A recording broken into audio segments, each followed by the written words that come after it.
magbenta ng load, kundi load yourself, meron kang lifetime discount, endorse the business. Okay? So, meron tayong tinatawag na papiso-pisong dagdag. Available only for Globe, TM, and Sun. So, yung denomination niya, 20 pesos to 150 pesos. So, ano yung papiso-pisong dagdag? Merong mga load na 26 pesos, 27, 28, 29. Wala yun sa price list nyo. So, ang gagamitin yung format is yung LX OTA format. Eto. LX space OTA space ID number slash PIK slash telco Globe Sun Smart Globe TM Sun slash amount and then slash the cellphone number. So, dito sa telco, pwedeng gamitin nyo, for example, TM kayo, pwedeng ilagay nyo pa rin Globe. Okay? So, dito, 26 pesos yung niload ko. How do you reload your load wallet? Okay? So, dito, number one is pwede kayong magpa-reload sa V-Mobile Office. Kung merong IBC or office na malapit sa inyo, mas madali doon and then instant siya. So, for the complete list of offices, pwede kayong pumunta sa official website natin, loadextreme.ph, click resources, and then meron doon IBC directory. Okay? Kung wala namang office sa inyo, pwede kayong magpa-reload sa mga bangko, BDO, BPI, Union Bank, and Metro Bank. Pag outside Metro Manila kayo, hindi namin recommended na mag-Metro Bank kayo dahil merong bank charge. So, kung outside Manila, like for example kami, Davao, BDO, BPI, or Union Bank. So, kung paano mag-reload ng load wallet, ito yung i-discuss natin next. And then, very important, kung magre-reload kayo sa bangko, the next bank hindi nyo matatanggap, except for Union Bank Bills Payment Slip. So, pag Union Bank Bills Payment Slip ang ginamit nyo, same day credit. Okay? 7 p.m. Usually 7 to 9 p.m. Ito. After nyo magpa-load, for example, sa BDO or BPI, kailangan nyo mag-text ng LX reload format para malaman ng system na nag-deposit pala kayo. So, LX space reload space your ID number slash PIK slash amount slash bank slash branch code, then account number, date, time. So, remember to follow the exact format. Like, sample dito, yung branch na gagamitin nyo, yung branch kung saan kayo nag-deposit, huwag nyo naman kopyahin yung sa quick guide. Kung sa quick guide nakalagay, EDSA siya, huwag nyo yun kopyahin. For example, yung video branch nyo is Magsaysay. So, lagay nyo dyan, Magsaysay slash the branch code. Yung branch code, makita nyo lang sa deposit slip nyo. 3 digits lang siya. Tapos yung account number, kung saan kayo nag-deposit, yung account name ng deposit nyo is V-Mobile Technologies. And then the exact date, and then the exact time found in the deposit slip. So, Technopreneur transfer, minimum transfer is 500 pesos. Actually, pwedeng lower than 500, up to 300, pero merong kaltas na piso. So, recommended namin, minimum is 500. Only TP to TP or TP to TU transfers is allowed. Hindi pwede ang Techno user na mag-transfer ng load wallet.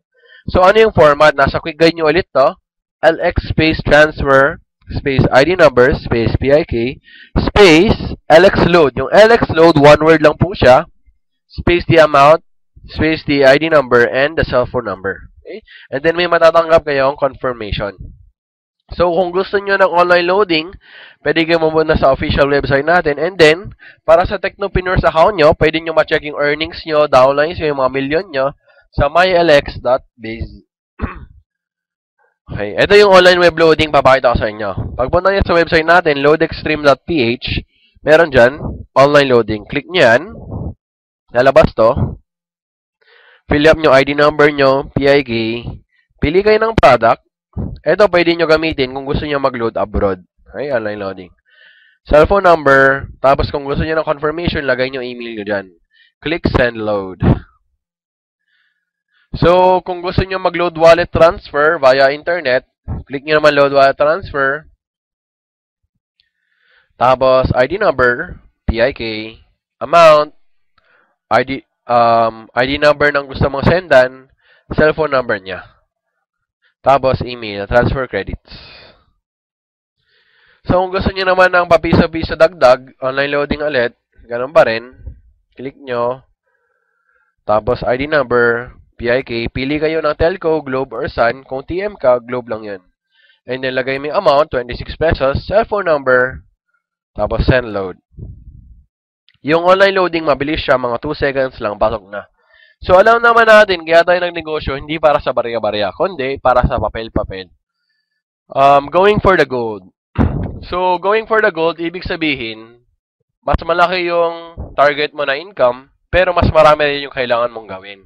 Pero ito yung pinaka-rewarding sa business natin. Kasi syempre, sino ba naman may ayaw ng sobrang laking extra income?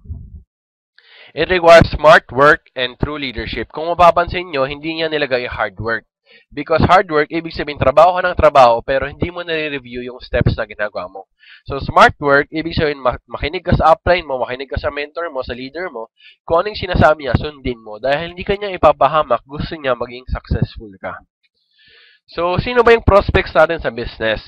Mga taong gusto ng discount, mga housewives, estudyante, mga katrabaho natin, cooperatives, PTA, labor union, private companies, and other organizations. In short, lahat ng taong kakilala mo, lahat ng K mo sa buhay. Di ba? Kapamilya, kamag-anak, ka-text, ka-FB, ka-chat, ka-Twitter, lahat. Okay? So, the 1 million income goal. So, earning your first million in V-Mobile is possible, doable, and achievable. Bakit? Kasi kami mismo, na-prove na namin yan na posible lahat, basta sundin mo lang. So, earning your first million requires desire. Siyempre, yung goal mo, ano ba talaga gusto mo makuha? Yung goal mo must be bigger than yourself. Hindi pwede puro sariling mo lang isipin mo. Like, for example, ang gusto mo lang is bagong cellphone. So, hindi pwede yun. Bakit? Pag nabili mo na yung cellphone mo, stop ka na kasi nakuha mo na yung dream mo. So, kailangan bigger than yourself. Like, gusto mo matulungan yung pamilya mo, gusto mo magbakasyon, gusto mo makabili ng sasakyan, ng bagong bahay, o kaya kung OFW ka naman, gusto mo makasama pamilya mo sa Pilipinas, habang kumikita ka ng malaki. So, dito, it requires your time. So, kung ikaw yung taong nagsasabi palagi na, ay, busy ako sa work, kaya mas kailangan mo to gawin. Mas kailangan mo mag-invest ng time. Why? Kasi kailangan mo malaman yung first law of alchemy. Okay? So, first law of alchemy states, in order to obtain something of equal value must be lost. So, pwede nyo isulat sa notebook nyo, in order to obtain something of equal value must be lost. Ibig sabihin, kung gusto mo ng more time, more money in the future, kailangan mo mag-invest ngayon. Kasi tayo, farmers tayo, di ba? Trabaho tayo ngayon, and then after 6 months, 1 year, 2 years, syempre, harvest na. Pagsimula, medyo malaki yung effort mo, pero yung return sa'yo, medyo maliit lang. Pero later on, maliit na lang effort mo, sobrang laki ng income mo. So, it requires talent and skills and good learning and listening attitude. Attitude, very, very, very important. Sabi nga nila, skill will take you to the top, but attitude will make you stay there. Bakit? Kung ikaw, magaling kang tao, syempre, ma-reach mo agad yung taas. Pero kung pangit naman attitude mo, madali ka lang babagsak. So, mas maganda ba yung hindi ka magaling, pero willing kang matuto. Makinig ka sa upline mo, sa leaders mo, and sundin mo sila. So, network marketing. Multiplying yourself. Okay? So, network marketing kasi ang tawag dito sa ibang bansa, sa Pilipinas, also known as networking. And, wala namang masama sa networking. Pwede ka mag-research na sobrang ganda pala ng networking, which is, madidiscuss na